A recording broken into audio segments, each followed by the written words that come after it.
जैसे ही इसरो के चंद्रयान-3 ने चांद पर अपना कदम रखा, वैसे ही देश में एक नई बहस शुरू हो गई। बहस इसरो को लेकर हो रही है। दरअसल इसरो को मिली इस ऐतिहासिक कामयाबी के बाद कांग्रेस और बीजेपी आमने सामने आ खड़ी हुई हैं। कांग्रेस का कहना है कि पूर्व प्रधानमंत्री जवाहरलाल नेहरू की बदौलत ही आज देश चांद पर पहुंचा है, तो वहीं इस कामयाबी का श्रेय बीजेपी प्रधानमंत्री नरेंद्र मोदी की सोच और इसरो पर जताए गए विश्वास का नतीजा बता रही है। लेकिन इन सब के बीच भारत के पूर्व वैज्ञानिक और रॉकेट मैन के नाम से मशहूर नंबी नारायण ने बड़ा खुलासा किया है। दरअसल नंबी नारायण का एक इंटरव्यू काफी वायरल हो रहा है। इतना ही नहीं, इस इंटरव्यू को बीजेपी ने अपने पेज पर भी अपलोड किया है। इसमें नंबी नारायण कहते देखे जा सकते हैं कि पूर्व की सरकारों ने भारतीय स्पेस एजेंसी को पर्याप्त मात्रा में बजट नहीं दिया जाता था। नंबी नारायण ने कहा कि हमारे पास जीप तक नहीं थी, कार नहीं थी, हमारे पास कुछ भी नहीं था। इसका मतलब है कि हमें कोई बजट नहीं आवंटित था, केवल एक बस थी जो शिफ्ट में चलती थी। शुरू के दिनों में ऐसा था। एपीजे अब्दुल कलाम के सैटेलाइट लॉन्च व्हीकल SLV-3 के निर्माण के दौर का जिक्र करते हुए नंबी नारायण ने कहा कि उस समय बजट पूछा नहीं जाता था, बस दे दिया जाता था। ये बहुत मुश्किल था। उन्होंने आगे कहा, मैं शिकायत नहीं करूंगा, लेकिन उन्हें यानी सरकार, आप पर यानी इसरो पर भरोसा नहीं था।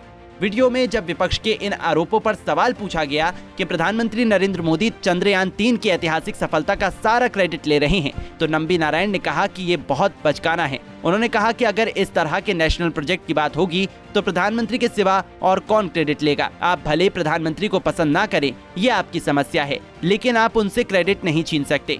आप प्रधानमंत्री को पसंद नहीं करते, इस वजह से उन्हें पोस्ट से नहीं हटा सकते।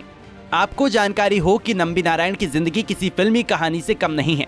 1941 में एक तमिल परिवार में जन्मे नंबी नारायण ने केरल के तिरुवनंतपुरम से एरोस्पेस इंजीनियरिंग में एमटेक की डिग्री ली। आगे की पढ़ाई के लिए वे इस फेलोशिप पर अमेरिका की प्रिंसटन यूनिवर्सिटी चले गए। अमेरिका से लौटने के बाद उन्होंने इसरो के साथ काम करना शुरू किया। उन्होंने अपने करियर में विक्रम साराभाई, सतीश धवन और एपीजे अब्दुल कलाम जैसे दिग्गजों के साथ काम किया। उन्हें भारत में लिक्विड फ्यूल रॉकेट टेक्नोलॉजी की श्रेय दिया जाता है, जिसके बाद देश में रॉकेट इंडस्ट्री को बूस्ट मिला।